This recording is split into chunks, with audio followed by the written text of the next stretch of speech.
Charlie சாருக்கு நீங்க leg மூவ்மெண்ட்ஸ்லாம் அப்படி கொடுத்துருக்கீங்க ஒரு வெஸ்டர்ன் ஸ்டைல்ல அந்த மாதிரிலாம். Chennai night life of Chennai எடுக்கிறதுல இப்ப போய் நினைச்சு பார்த்தோட ஜெமினி ஃபிளேவர்ல போய் யாரும் ஷூட்டே பண்ண முடியாது. ஜெமினி ஃபிளைஓவர்ல மூவ்ஸ் ஆடுறது, நேப்பியர் பிரிட்ஜ்ல ஆடுறது, அந்த மாதிரி நைட் லைஃப்ல எடுக்கிறது, மவுண்ட் ரோட்ல ஆடுறது, மவுண்ட் ரோட் சிக்னல் அண்ட அது எப்படி அந்த மாதிரி ஒரு மூவ்மெண்ட்ஸ் வந்து இல்ல முடியும் பண்ண முடியும் அப்படின்றது ஒரு டிஃப்ரெண்டான எனக்கு சார்லி சார் அப்படி ஒரு சாங் அமைஞ்சிருக்காரு இல்ல அவர் ஹிஸ்டரியில எனக்கு நான் பார்த்த வரைக்கும் அந்த மாதிரி ஆடிருக்காரு சாங்ஸ்ல. ஆனா இந்த மாதிரி அவருக்கு சோலோ அது மாதிரிலாம் இருக்க வாய்ப்பு இல்லை. ஆமா ஆமா ஆமா.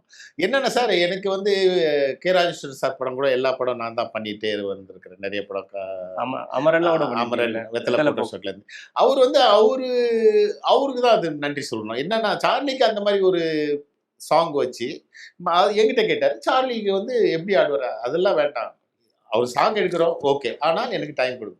ஓகே மாஸ்டர் நீங்கள் எடுத்துக்கோங்க, ஒரு நைட்டு ஒரு 4 நைட் எடுத்துக்கோங்க. பிரிசி ஸ்ரீராம் சாருடைய குரு அவர் கேமராமேன் ஜிபி கிருஷ்ணன், அவர் வந்து எவ்வளோ பயங்கரமான, அவர் வந்து கொஞ்சம் டைம் எடுப்பார். அதனால நான் இதெல்லாம் டேரக்டர் சொன்னேன், பரவாயில்ல மாஸ்டர்ன்னு சொன்னனால எனக்கு ஒரு 100% வந்துருச்சு. வந்த உடனே எங்கள் டான்ஸரை வச்சுட்டு அங்கங்கே அவங்க லைட் பண்ணுறதுக்கு எனக்கு ரிஹர்சலுக்கு ரிஹர்சல் நான் ஒரு 2 சாங் ரிஹர்சல் பண்ணலாம். அவர் ஏன்னா லைட்டிங் ரொம்ப இம்பார்ட்டன்ட், அதுக்கு அவர் டைம் கொடுத்துருவேன். நாங்கள் இங்கே ரிஹர்சல் பண்ணுவோம்.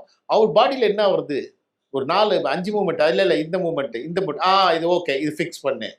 அப்போ டான்ஸ் சொல்லுவோமா, Babu Babu Babu okay Babu okay master master master மாஸ்டர்னு. அப்போது அந்த டான்ஸஸ் என்கரேஜ் பண்ணுறது, நான் என்கரேஜ் பண்ணுறது, அவர் பாடிக்குன்னு ஒரு ஸ்டைல் இருக்கும், டெஃபினட்டாக இருக்குது. அதான் சொன்னேன், எல்லார் பாடியிலும் ஸ்டைல் இருக்குது. டைம் கொடுத்தனால அவரை வந்து அவ்வளோ அழகாக பண்ணோம். அவர் எப்போ பார்த்தாலும் எதை பற்றி இருந்தாலும் என்னை பார்த்தா ஃபர்ஸ்ட் அந்த பாட்டை பற்றி என் லைஃப்பில் நான் மறக்க முடியாத மாஸ்டர் அப்படின்னு சொல்லுவார்.